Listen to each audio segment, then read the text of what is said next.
مقدس اردبیلی کا عالم یہ تھا کہ جس موقع کے اوپر آپ رات میں نماز پڑھنے کے لیے اٹھے، آپ نے اس زمانے میں کنواں ہوتا تھا، کنویں میں اب جو ڈول ڈالا، اس ڈول کو جب کھینچا تو اس میں سونے چاندی نکلے. انہوں نے فوراً اس کو پھینک دیا اور آواز دی کہ پروردگار مجھے تیری عبادت کرنے کے لیے سونا چاندی نہیں، وضو کا پانی چاہیے.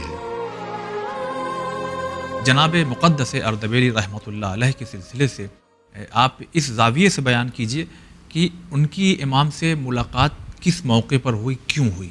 آپ کے ایک شاگرد ہیں سید میر علام تفرشی، جن کو میر علام کے نام سے جانا جاتا ہے. یہ بڑے نیک شاگرد تھے مرحوم مقدس اردبیلی کے، اور اکثر مرحوم مقدس اردبیلی کے ساتھ رہے ہیں. اچھا. ان کا یہ بیان کہ ایک دن میں رات کے موقع پر سرکار امیر المؤمنین حضرت علی ابن ابی طالب علیہ السلام کی بارگاہ اقدس میں موجود تھا. اچھی خاصی رات گزر چکی تھی، نصف شب کے بعد کا واقعہ ہے، یعنی اب نماز صبح کا وقت قریب آ رہا تھا. کہتے ہیں کہ میں نے دیکھا، اچھا اس زمانے میں حرم کا دروازہ بند ہو جاتا تھا. یہ حرم کے اس دروازے کے پاس موجود تھے کہ جو بند ہو چکا تھا، اور توسل کر رہے تھے امیر المومنین علیہ السلام سے. انہوں نے اچانک دیکھا کہ ایک شخصیت آئی، دروازے کے اوپر ٹھہری اور خود بخود دروازہ کھل گیا. اچھا. اور پھر وہ اندر داخل ہوئے. اندر داخل ہونے کے بعد یہ کہتے ہیں کہ میں سن رہا تھا، بہت ہی خاموشی کے ساتھ سرگوشی ہو رہی تھی، بڑی آہستگی کے ساتھ، کہ مجھے الفاظ کی بس محسوس ہو رہا تھا، لیکن لفظیں کیا تھی نہیں سمجھ میں آ رہا تھا.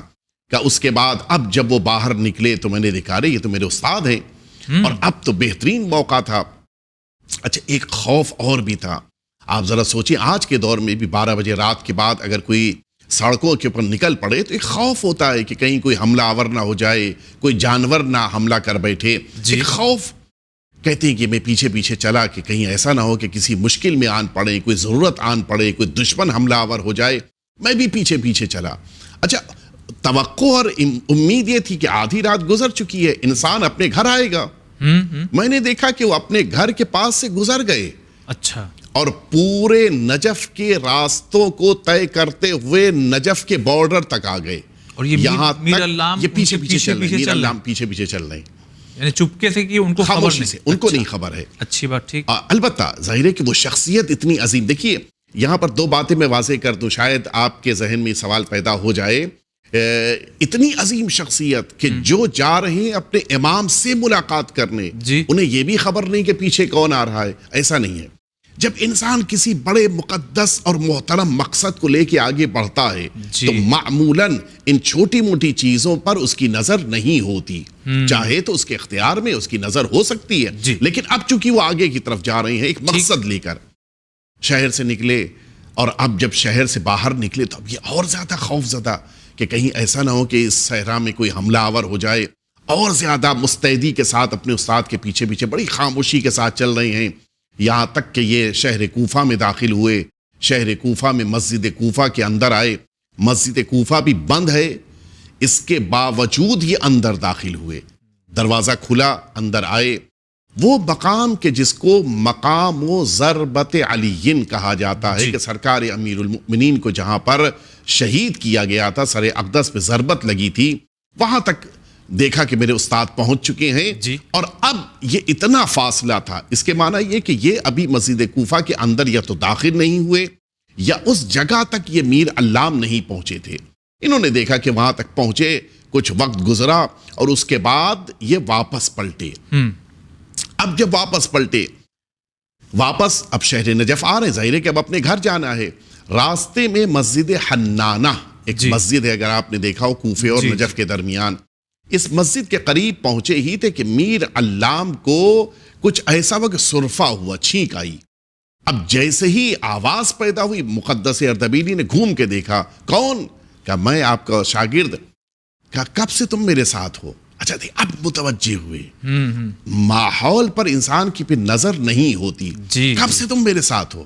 کہا سرکار جس موقع کے اوپر آپ حرم امیر المومنین سے نکلے تھے میں تب سے آپ کے ساتھ ہوں. اچھا اس وقت سے تم میرے ساتھ ہو؟ کہا حضور میں آپ کے ساتھ ہوں. اب ان کو موقع ملا، ظاہر ہے کہ بہت قریبی شاگرد تھے. استاد بتائیے کہ اصل بات کیا تھی. کوئی آدھی رات کے بعد مسجد کوفہ جاتا ہے، کوئی آدھی رات کو امیر المومنین کے حرم میں سیدھا آئے اور دروازے بھی کھل جائیں جاتا ہے، ایسا تو نہیں ہوتا کبھی. کیا واقعہ کیا تھا؟ مقدس اردبیلی نے فرمایا، اچھا مقدس واقعاً مقدس ہے. میں یہاں پر رک کر ایک جملہ جلدی سے عرض کرنا چاہوں گا. مقدس اردبیلی کا عالم یہ تھا کہ جس موقع کے اوپر آپ رات میں نماز پڑھنے کے لیے اٹھے، آپ نے اس زمانے میں کنواں ہوتا تھا، کنویں میں اب جو ڈول ڈالا، اس ڈول کو جب کھینچا تو اس میں سونے چاندی نکلے. انہوں نے فوراً اس کو پھینک دیا اور آواز دی کہ پروردگار، مجھے تیری عبادت کرنے کے لیے سونا چاندی نہیں، وضو کا پانی چاہیے ہے. یہ ہے مقدس کا تقوی. ایسی شخصیت. اب مقدس اردبیلی تو عجیب مخمسے میں ہیں، استاد ہیں، شاگرد کو بتا بھی نہیں سکتے، اس لیے کہ جو واقعہ رونما ہوا ہے اس واقعے میں لوگوں کو بتانے کی اجازت نہیں ہے. شاگرد ہے کہ اصرار کر رہا ہے کہ مجھے آپ بتائیے. نتیجے میں مقدس اردبیلی نے ایک وعدہ لیا کہ جب تک میں زندہ ہوں اپنی زبان بند رکھنا، اس معاملے میں کسی سے اس واقعے کو نقل نہیں کرنا. ٹھیک. مقدس اردبیلی سے جب شاگرد نے وعدہ، اسی لیے واقعہ مقدس اردبیلی کے بعد سامنے آیا ہے. مقدس اردبیلی نے بتایا کہ رات میں بیٹھا ہوا کسی شرعی اور فقہی مسئلے کو حل کر رہا تھا، مجھ سے وہ حل نہیں ہو پایا. میں اس مسئلے کو حل کرنے کے لیے سرکار امیر المؤمنین جو باب شہر علم ہیں ان کی بارگاہ میں حاضر ہوا. مولا سے میں نے جا کر درخواست کی کہ مولا مسئلہ حل کر دیجئے. مولا نے اس موقع کے اوپر فرمایا کہ تمہارے زمانے کے امام اس وقت مسجد کوفہ میں موجود ہیں، جاؤ اپنے مسئلے کا حل اپنے امام سے دریافت کرو. ایسی شخصیت کی قبر میں سوئے ہوئے امام بھی جواب دے رہے ہیں. جواب دے رہے ہیں جناب مقدس اردبیلی کو. جی. اور اسی سے پتہ چلتا ہے کہ اہل بیت اطہار چاہتے ہیں کہ اپنے زمانے کے امام سے انسان کا رابطہ مضبوط ہو. جی. ورنہ امیر المؤمنین کے لیے تو ایک چشم زدن میں مسئلہ حل کر دینے کے لیے موقع تھا، بالکل کوئی مشکل ہی نہیں تھی. جی جی. لیکن نہیں، نجف سے کوفے تک بھیجا کہ جاؤ میرا بیٹا تمہارے زمانے کا امام موجود ہے، اس سے دریافت کرو. جی. نکلے، کہا کہ میں آیا، مسجد کوفہ پہنچا، میں نے اپنے آقا اور مولا کی خدمت میں پہنچ کے اپنا سوال پیش کیا. مولا سے جواب لے کر اب میں نجف واپس جا رہا ہوں. آپ متوجہ ہوئے؟ یعنی اس کے معنی ہے کہ جب انسان مشکلات میں گھر جائے، سختیاں ہوں، مصیبتوں کا ہجوم ہو، امام اس کی مدد کرتے ہیں. جی. لیکن دیکھیے ایک چیز بڑی اہم ہوتی ہے، کوئی بھی رابطہ، کوئی بھی تعلقات قائم کرنے کا ذریعہ ایک طرفہ نہیں ہوتا. جی جی. دونوں طرف برابر سے ہونا چاہیے. امام ملنے پر راضی ہیں، ہم کو کتنا ملنے کا شوق ہے، ہمارے اندر کتنی آرزو ہے، ہم اپنی بات کس انداز میں پیش کر رہے ہیں، یہ بہت اہم ہوتا ہے.